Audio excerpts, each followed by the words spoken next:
পুলিশের ইনভেস্টিগেশন চলছে। যতদূর খবর পেয়েছি সিআইডি, সিট, রাজ্য পুলিশ সকলে মিলে একসাথে তদন্ত চালাচ্ছে। 3 জনকে ইতিমধ্যে থানায় ডিটেইন করানো হয়েছে, এখনো অ্যারেস্ট দেখানো হয়নি। ময়নাতদন্ত কাজ শেষ হয়ে গেছে, মৃতদেহ খানিক্ষণের মধ্যে বাড়িতে আসবে, দাহ সংস্কার কাজ হবে। আর এই দুঃখের দিনে আর অন্য কোনো কথা বলার তো অবকাশ আছে বলে মনে হয় না।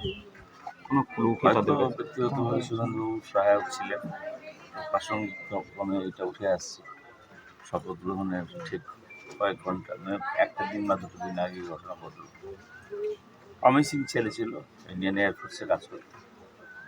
পরবর্তীকালে তার স্বেচ্ছা অবসর নিয়ে সে চলে আসে। আর আমার সাথে সম্পর্ক অনেক আগে, 2009-8। যাই হোক, সদ্য পিতৃবিয়োগ হয়েছে, 1 বছর একটু অল্প বেশি সময় হলো। মা আছে, ভাই আছে, পরিবারের সাথে আমরা আছি।